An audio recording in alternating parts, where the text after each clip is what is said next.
Again, this liquor industry working group will transition to the rule-making working group, and we'll be talking about several rules beyond the three that we're going to talk about today. So, before we start, or as we start, we'll do some introductions. I'm Patrick Maroney, the Director of Liquor Enforcement. We'll go to my right.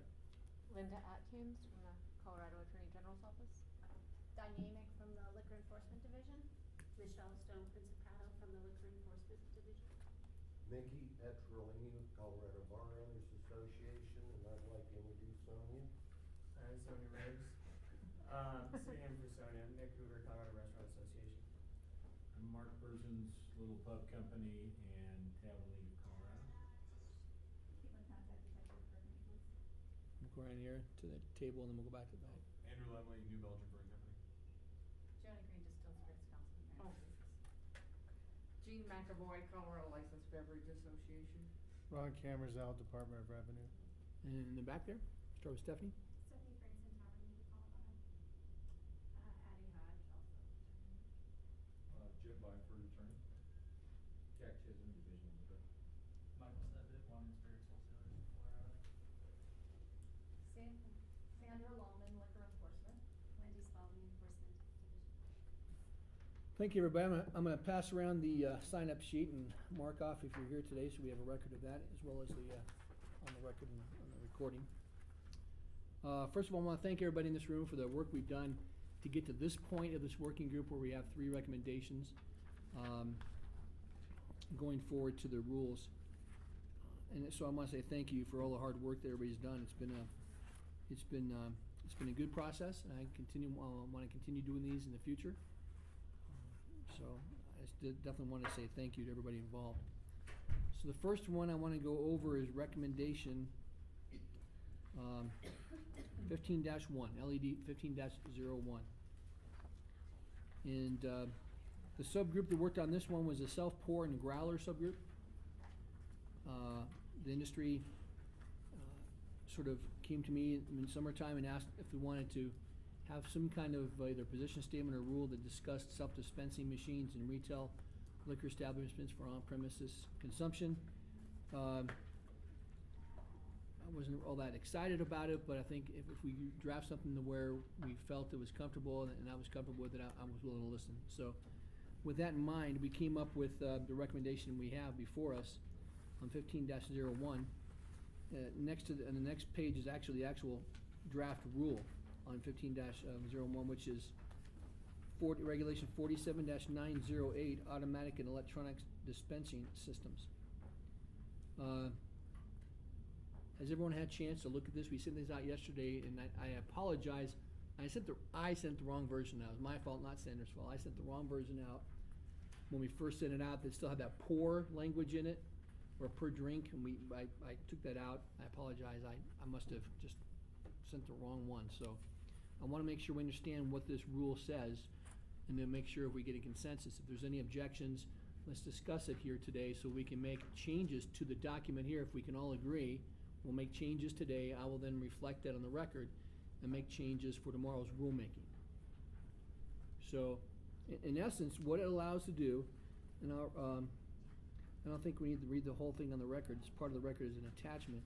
But it allows a patron at the on-premises location to, show their ID, give them a payment, whether it's a credit card or cash, whatever, and then they can unload the system to allow them to have, in essence, 32 ounces of beer or fermented malt beverage, 14 ounces of wine, or 2 ounces of spirituous liquor through a self-dispensing machine.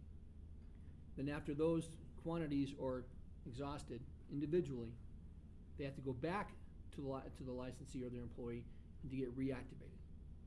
Okay? Jim? Yeah, this attachment is the one with the pour language. It is, isn't it? Could you go print the one, the redacted, the changed ones? Remember we sent this out twice yesterday? And there was a second one. Okay, I apologize. I'm sorry. We'll get that to you here. I have the right one. What? I have the right one. You have the right one? I think so.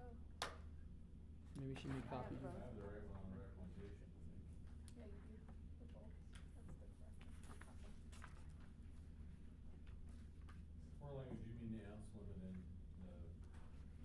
Correct. the Yeah, this recommendation one for is, it? and this one is. I think it's in number 3. It is in number 3, so there's one that includes a pour is defined, and there's one that does not have that. Yeah, I changed that. The one we should have, the most recent one says 32, 14 and 2. And I also added the language per person in there. I think that helped with the tabletop beer taps that were like in the middle of a round table and you have a tap of a beer that is 4 beers, there's 4 people there, so you load with 4 beers. That allows that kind of situation, so I didn't wipe them out. We discussed the idea that you couldn't mix. Right. I decided I wasn't going to put that in the rule that allows mixture. I think as a division, I really don't want to encourage cross-drinking as far as So somebody that wants a shot in beer, they have to get their beers done and they can get their shots after, or first and second. They can do it individually, it doesn't prohibit them from doing the beer first and the liquor. I just didn't want to, plus to try to get the wording to where everybody I think would like it is just too much of a headache. So I'm just gonna keep it each one separate. So if you get 32 ounces of malt liquor, then that's what you get. And then if you wanna go to wine, you can get wine. And if you wanna go to spirits then, so. But I would drink all 32 ounces of liquor. I could drink 10 and then go get a card to get wine, right? And then drink 3 ounces of wine and then go get a card to get a mixed drink. Well, you can, but I think they'd question your age then. I'm all over the map. I'm all over the map, man. That's an amazing tolerance. Yeah. Yeah, I guess- 10 ounces of beer, 3 ounces of wine, 1 mixed drink, that's not. Yeah, I guess you could, I'm not sure if they would, but yeah.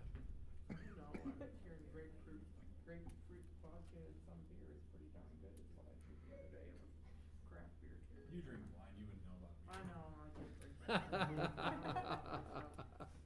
At least she's honest, you know where she stands. And what is to stop Andrew and I go out, he gets it for beer, I get it for liquor, and we do shots and beers using. But what difference does it That- make? You that can would order solve that it. from the I know. waitress. Right. Right. Yeah, if I'm not pouring it myself. This gives you 2 servings in essence, and even though we're not gonna say they're called servings, in essence, this gives you 2 servings before you have to go get reactivated, before you have to have that Thanks, Sandra. licensee customer face-to-face transaction. Thank you. Burn your left. After that proposed recommendation, this was a typo, but number 4, I had 15 ounces of wine instead of 14. I'm sorry? Number 4 of the recommendation says 15 ounces of wine instead of 14.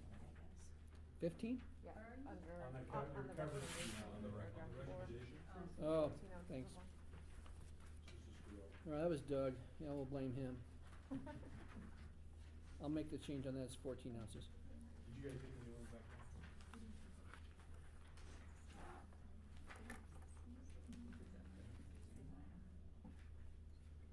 That's what Sam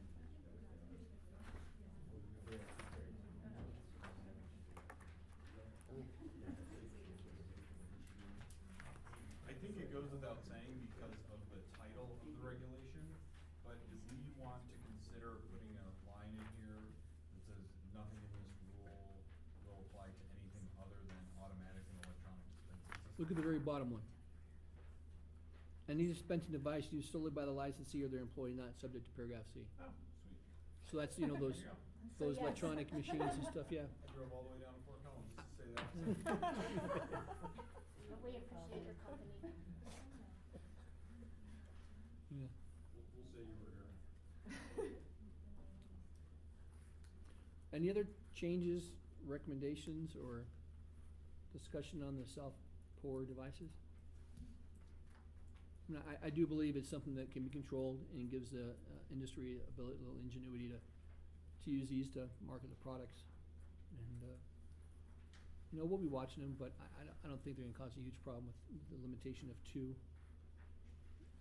in essence, equivalent of 2 servings, even though I'm not gonna say 2 servings. So no other changes to the recommendation template or the actual rule? I love it, this is great. Going once, twice? All right. I'll make the changes on the recommendation template. All right, 15-02. Our favorite manufacturer sales room.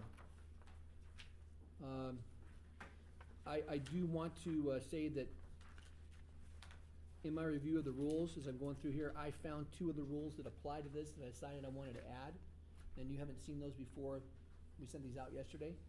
They're 47-400 and 47-412, and they're just ancillary rules that talked about different things. Like the 47-400 was titled licensed breweries, and there was a spot in 47-400 that said that, you know, all brewers, so we're talking about beer here, who are licensed under 1247-402 and who sell their manufactured product directly to consumers for consumption of the product, and it did used to say away from the licensed premises, must also obtain a wholesale license.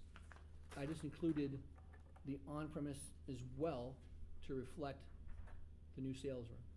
Because if they're gonna sell it for on-premises or off-premises, they must get a wholesale license. So it doesn't quite go to the sales room necessarily, but it does. Is there any questions about that? The only question I have on that one is, I just wanna make sure that when we say for either on-premises or off-premises consumption, that doesn't inadvertently, and I know you're not trying to do this, I just wanna make sure that doesn't inadvertently preclude brewers to have wholesale licenses and wholesale beer. No, nothing, yeah. No, not at all. Can I ask how you would think that would preclude?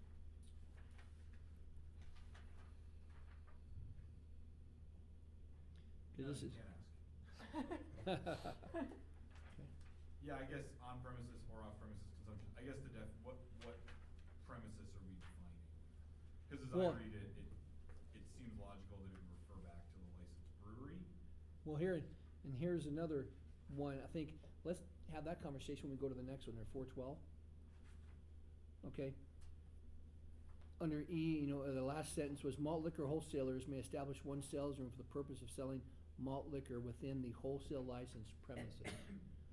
I wanted to make that more clear on where that sales room could be. Cause I've had questions, well, can we have it as a branch warehouse? The answer is no, it must be in your wholesale license premises. Gene? My English teacher is sitting behind me Thank you. wondering why we do premises instead of premise. And here's the answer. The Thank word you. premise has nothing to do with the location. Premises, the definition of premises is, Singular. yeah, it's not singular plural at all. Well, I'll tell her to go away then. Cause we had this wonderful discussion, and one of our supervisors, when I first got here, that the answer was, on what premise are you asking me Oh, okay. what the premises should be? That's what Got it. the answer, Thank so. you. No, you're right. I didn't know that either until I learned it, cause I was That pretty. just proves you're never too old to learn anything. Patrick, I only use that for my communications person. going back to 400, all brewers, who this, who that, who whatever, must also obtain a wholesale license. So it does refer to brewers, not distillers. No, cause distillers, because the brewers get their sales room ability through their wholesale license. Right, not through. The distillers and wineries get it Alright. through their manufacturer's license.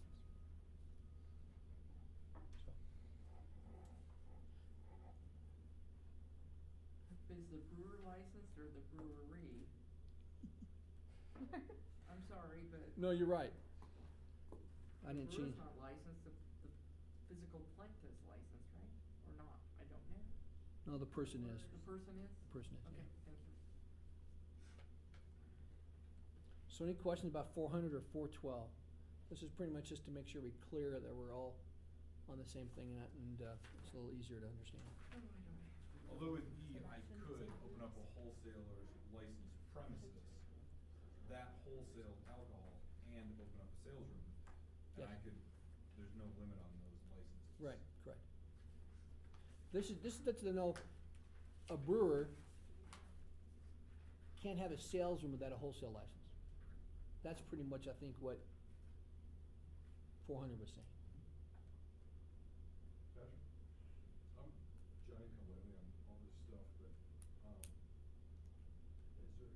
exception, or am I missing something on the three-tiered, where a brewery is a manufacturer, and I know they can wholesale their own products, but now they're required to have a wholesale license. Is that prohibited in the grid on the three-tiered system? No. So- Brewers can have, unlike wine and spirits, brewers can have a financial interest in a full-blown wholesale license, yeah, they sure can. So it only applies to breweries? Yep. And Jim, just to be clear, for clarification, a brewer may not self-distribute. So technically, a brewer has to get a wholesale license, and then may sort of distribute whatever brands that wholesaler enters into wholesale agreements with. So strictly speaking, there's no such thing as self-distribution for brewers in Colorado. I lumped all manufacturers the same, so. Right. Good clarification there, Andrew. They distribute from their wholesale license, who happens to be the same exact company that has the manufacturing license. So violating the three-tier is okay with beer, but it's not okay with that. Exactly. I am not gonna make any kind of rebuttal to that comment for Danya's sake, all right? It's super important. Because I've never mentioned that before. Part of it. So they should be able to have their cake and eat it. That's the first time, There's some mumbling. that's the first time in the last going 5 minutes it's been pointed out to me, but. In this 5 minutes. And we've acknowledged that that's not fair, that there are lots of inconsistencies like this, but we don't wanna solve it. That's the short answer, Jim. That's been the experience this year. All right, 400, 412, okay with that? Clearly. Clearly. All right, and then 47, 428 is the work that the subgroup on the manufacturer sales room did. And, we went over this quite a bit. This is the last draft we had. And it really discusses timeframes for licensees to submit their applications to us and to the locals, how long the locals have to, respond to us, whether it's positive or negative. So is there any, has anyone had a chance to not read this and wanna go over and have more questions about it, or wanna take some time here? I wanna make sure that, this draft has not changed for the last few weeks, so. I think we still have a dilemma that we're not gonna solve it here today, because we have a situation right now to where we have a winery who has a sales room on the licensed premise, so they're grandfathered in, they had that before August 5th when the bill was enacted. And they're gonna expand their sales room. They're gonna actually modify their building and expand and add on to it, and add a quite a bit larger sales room. And the question to me was whether or not that needs local, input. And, I don't think the law addresses it, and the rule doesn't address it, I don't think, because the law says when you apply for a sales room, but clearly they were already grandfathered in, is this a new sales room? It's not really, cause it's still within their, we're just modifying, so, I don't know, let's put that out there, because there's no clear answer. Well, in some group, we talked about that, and we felt like it's beyond the scope of Yeah. the rulemaking. Well, it's beyond the scope of rulemaking. I think that my decision is if they modify their premises, that's not under the purview of the local. They are adding a sales room, so it's like, it's a catch-22 in a way, so. I'm saying the local, is not having to weigh in. Can I just check on A of the new, this is any manufacturer of vinous liquor or spirituous liquors? Why doesn't it just say vinous or spirituous liquors like it does down in paragraph 8?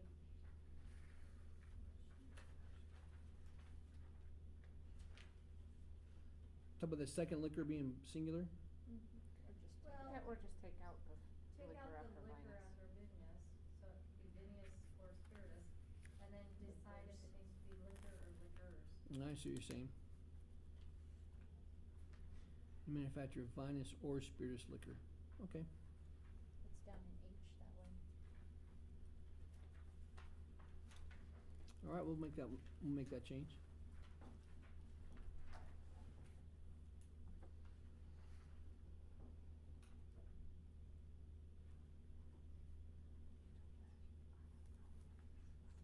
Okay. Anything else?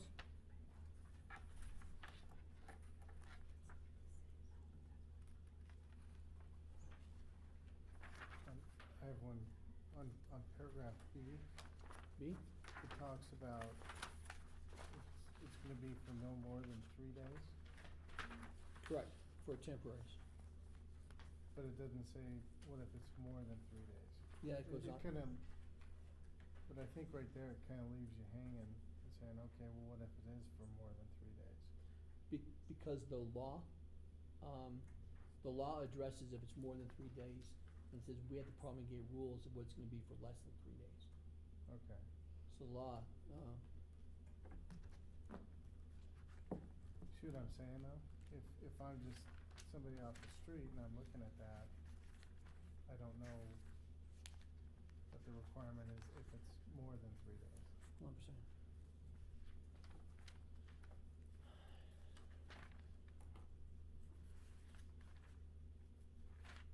And you need to add the word 10 in there. Because obligations for sale are gonna be operating more than 3.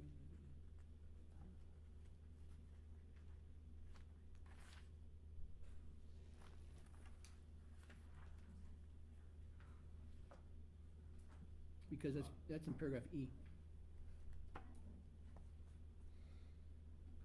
Very good. Well, I would suggest that E should go after B. Or you just put it under B. See what I'm saying? Yeah, I don't, Or at least look at it. yeah, okay, I'm with you. Well, hold on for a second here. This is,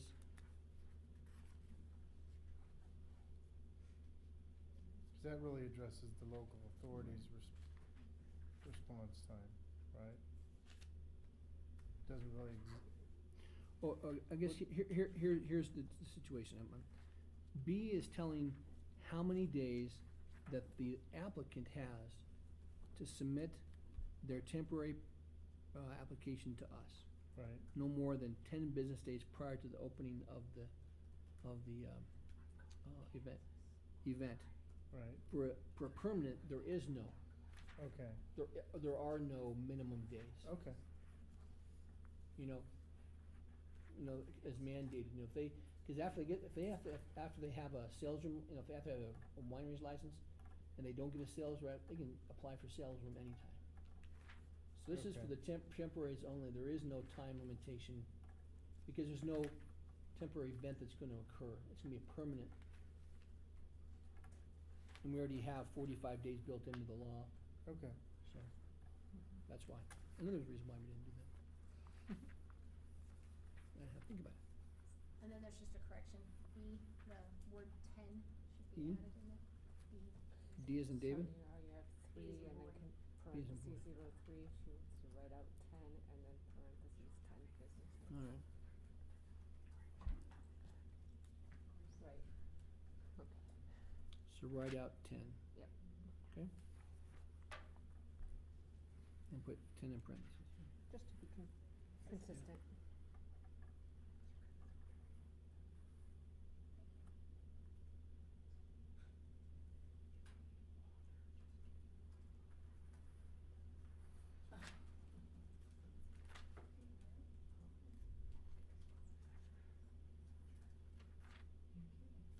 Okay. Any questions about 428?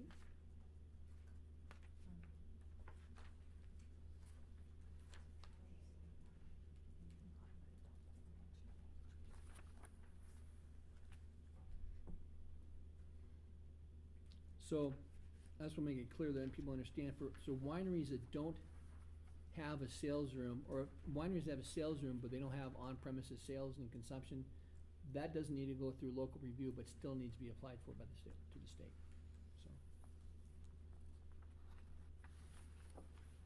It's only for the on-premises sales ones that do. So make those changes. Any other questions?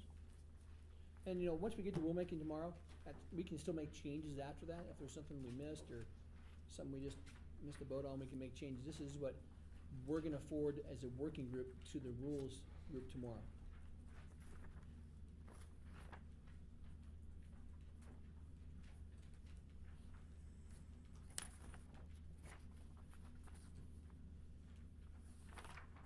Okay. All right, going once, going twice, sold. Next one is 15-03. Powdered alcohol.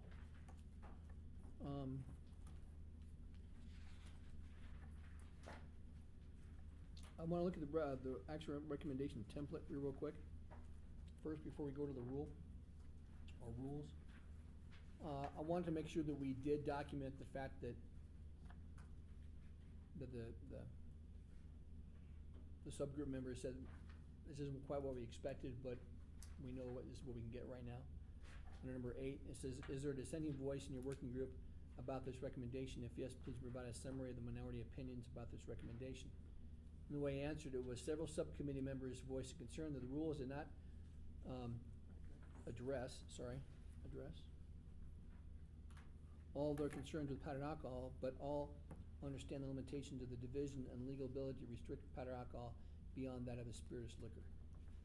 Does that summarize it well enough to where we can document the fact? Anybody else wanna add anything to that, or? Okay. Also like to point out Michigan banned it this morning, but just saying. Not saying where I stand on this either.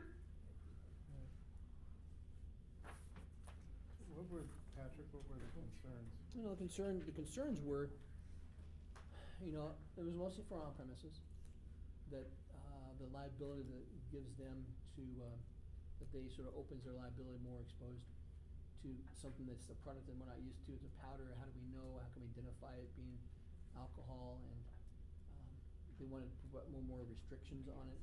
And so, as I did want to at first as well, but we really, there was nothing that we could come up with that we could, I think, legally do. Ron, That would do it, if I could yeah. just further Yeah. explain. What we're hearing from our members is that people are already trying to sneak alcohol into a liquor license establishment. This being a powder, being in a non-rigid container, makes it a little bit easier for them to conceal it on them and then get through. Our door guys are trained to see, the things that's been out there, the little bottles, the big Right. bottles. I saw a guy on New Year's bringing a backpack with a handle at one place. Bartender saw it in a heartbeat and kicked him out. But their concern is that now this product makes it a lot easier for people to conceal it, come in, order a Diet Coke, drink all night, and leave, hurt someone. Liability could fall back sure. onto the licensee. Sure. And we do understand that because of how it was classified, in statute, there's limits on what regulatory authority you guys have to further regulate it, I guess. I think we would run into issues because the legislature defined it as a spiritus liquor. So if we're discriminating against One it. versus another. Right. They're not necessarily like, but the legislature essentially made them like with the definition. Okay. Is that something the industry would be interested in pursuing at the legislature this year? There's To- been conversations, To put it in its own category or something? something like that, 'Cause where I think from our perspective, and I'm a little bit speaking for the executive director I've had some conversations with, I mean, that's one real issue. I think another real issue from our viewpoint is, you know, protecting kids and making sure that, you know, I mean, for marijuana, we require it in a child-resistant package, and there's all of those issues surrounding it, but I also see the legal standpoint, so, you know, I think we would like to be aggressive as the law will allow, and, you know, we're getting the guidance that, you know, there's some limitations for us Right. because of the way it was classified.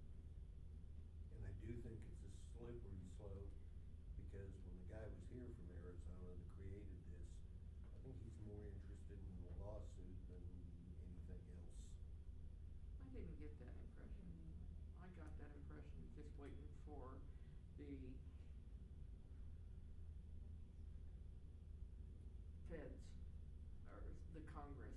He met with Schumer, and I don't know what the response was, but I didn't get the impression that, who's he gonna sue? The government get $200,000, well, dog. I wouldn't spend my wheels going down that route. He's got nobody to sue.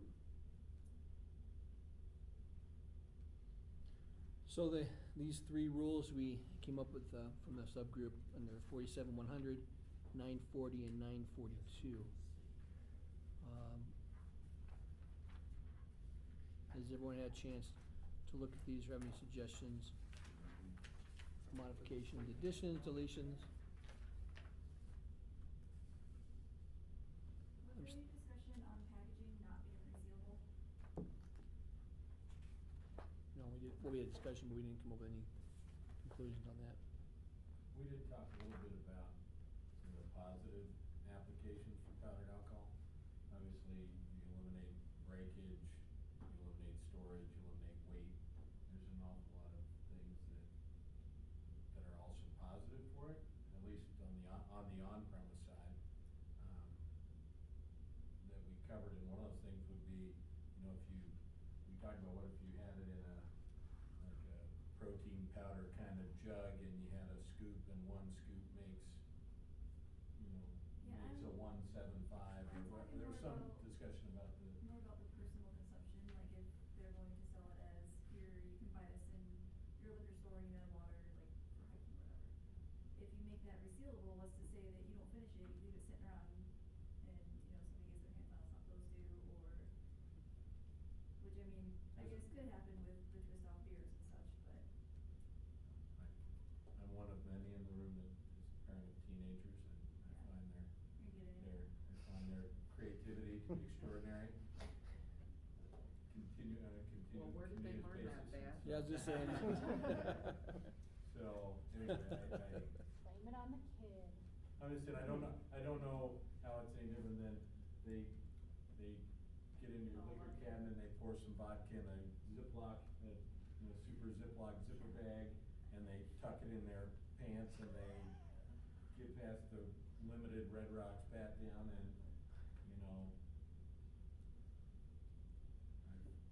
I've wondered how they, kids get that hammered in Red Rocks, and that's They really probably do happens. search you. So, yeah, exactly, and so I don't know, given that it's legal and that they've said that it is what it is, I don't know that you can do a whole lot about it, so. And I think ultimately a market's going to decide where this product goes. And at that point, we have opportunity to make new rules if we need to. If new statutes are passed that give us the ability to do more, I'm totally up for that. Or if there's an alternative product that comes out that's Yeah. different than what his is. Exactly, That product this that is he's this is a beginning different. from what we know. There's a lot we don't know, and as we learn about those things, we'll just modify this to counter that. Because as you know, I'm not a fan of the product either. I'm not a huge fan of it, but it has an application. It's legal, so do the best we can. What do they say about packaging sizes? I know there's a. That's gonna be done by the feds. The feds will give you the packaging size. Okay. They're the ones that decide how many milliliters, whatever, and like when he came in the other day, they said the feds had made him change it from 100 to 200. So, and the TTB is the ones that will actually do the packaging size. Now, I guess that's not really packaging size is how much liquid is it supposed to handle, when it's fully reconstituted. Okay, that's You right. know. What we're doing is we're doing some labeling requirements that have the words, product is an alcohol beverage, inside of a box, and different size. We came up with a font, we came up with the border. And then we made it clear that even in powder form it's considered an alcohol, so that laws still apply even in the powder form. And we gave little examples of things that weren't under the rule for powdered alcohol. I have a question about that paragraph now, so I have a question about who requires the ABV, does the feds do that? Yeah. The ABV or ABW? Yep. Okay. Then why do we need to list non-alcoholic, non-consumption uses, because that's really not your purview? Well, cause part of the, you're correct, but what I wanted to do is if you look at some of the earlier drafts of the first, powder alcohol bill, they had some of these institutions that were, exempt. And in the law that was passed, it gives us the ability to promulgate rules on the use of as well. So this is my attempt to let the public, let the manufacturers understand that if it's not for consumption, it's not, we're not gonna have anything to do with it. It's more of a statement to make sure that we know the boundaries of where liquor enforcement gets involved and where we don't. If they make it as something totally different that's not, it's like bitters, we have nothing to do with bitters. It's alcohol. There's a lot of alcohol in bitters most of the time. We don't regulate it, we don't touch it. So I wanted to make that clear since it's a new product, I wanted to delineate that. And we had a discussion whether we should give examples or not give examples. I like the idea of giving examples because it shows the intent. I just find it redundant, because in your authority, it says that you regulate ethyl alcohol products, not just, thought I would shorten up your workload there. Well, it'd make it longer if I had to delete it. Is alcohol beverage defined in your regulation? It's a term that's used a lot. It's not defined, but that's where it talks about the liquor enforcement and their, alcohol beverage is a term that's used for what we regulate. But it's not defined, no. Was there any discussion about? I'll take it back, alcohol beverage it is defined. Is it defined? Yes, it is. In general definitions, probably. Yeah, cause when they included fermented malt beverages in the on-premises, they did some fancy footwork on how to get the law done with minimal changes in alcohol beverage, I think includes all products.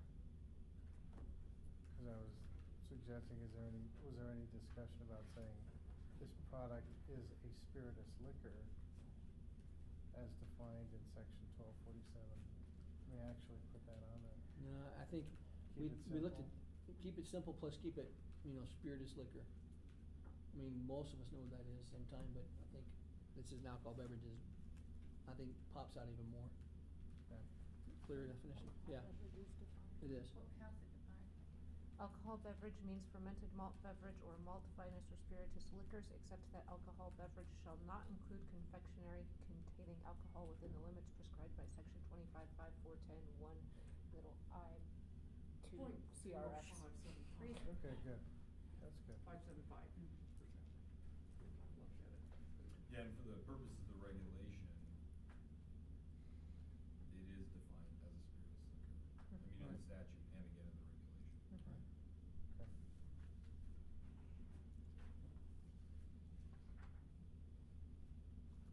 We first thought maybe this product contains alcohol, but then is it alcohol, is it rubbing alcohol, what is That's it? all it is in there. Maybe there might be some polymers or something that gets thick.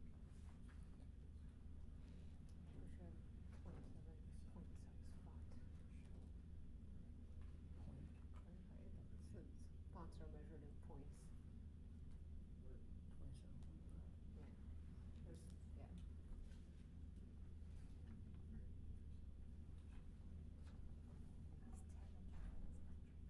Okay.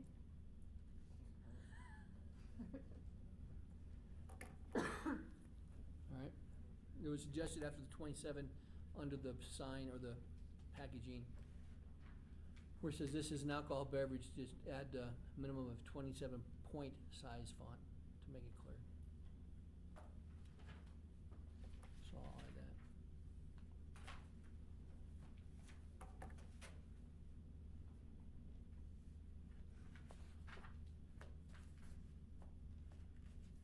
So I'd assume that any package size smaller than that, you would ban. Well, The yeah, entire package size is so small that you yeah, can't fit the label. yeah. At this point, TTB is only allowing certain amount of size, one's 200 milliliter, and there's no way that can happen, so yeah. If that were in the future happen, we would definitely change it. Or we would, it couldn't be sold here or labeled here. We would address it for that way. Anything else in 47-100, 940, or 482?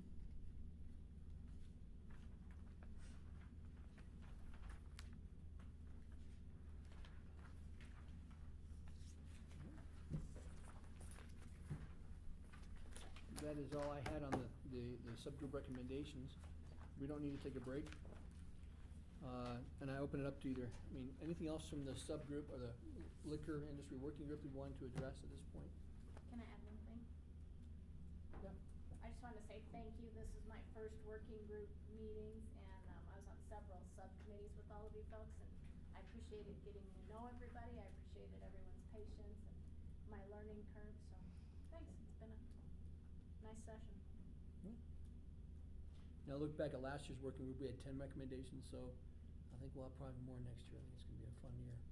But we have a lot more on the rules though, so please come tomorrow if, we'll have a lot to discuss. There's about, 15, 20 rules we're looking at. Some are minor like this, this plus minor ones, but some minor we'll have some good discussion on. And that's tomorrow at 1 o'clock.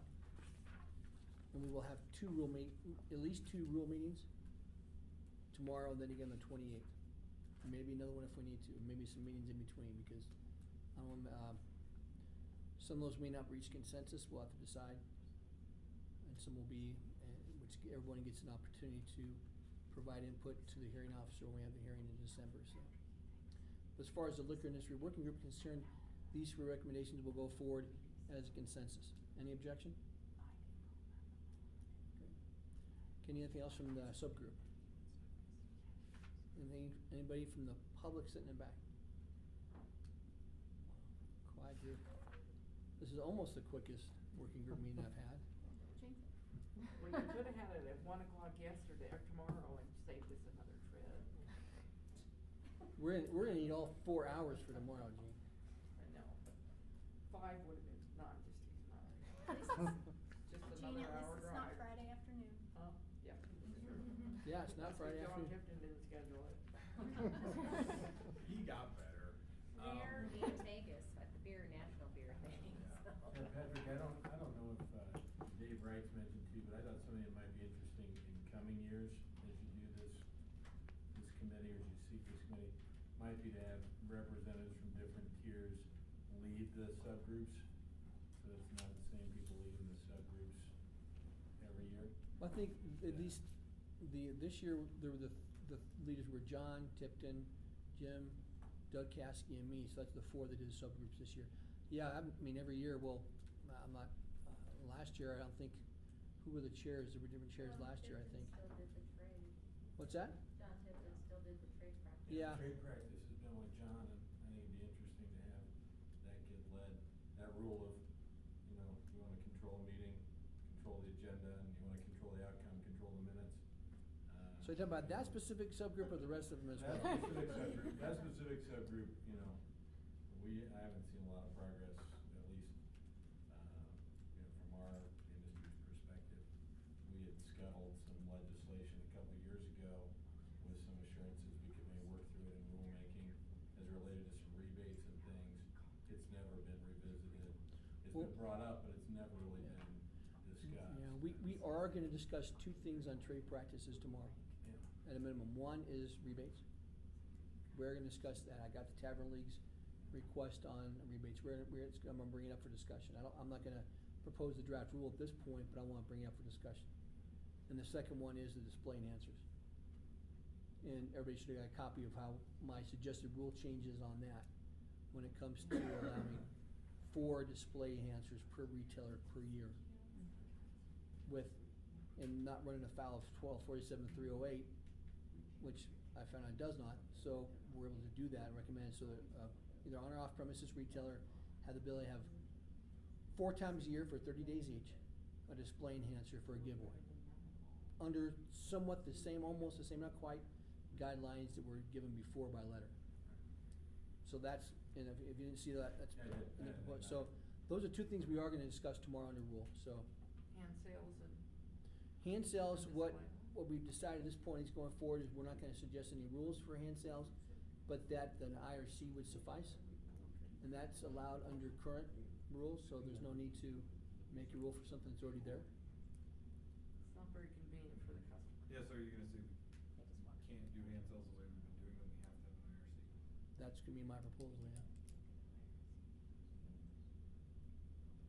I just haven't made mean face at you, so that's what I'm gonna do. Don't worry, I won't suspend you. I wish I would've recorded that, folks. All right, well, Follow my sword over. again, thanks everybody for your hard work. Thanks. We're gonna continue this on. I know trade practice is not dead, and I expect it to be ongoing for as long as I'm director, so.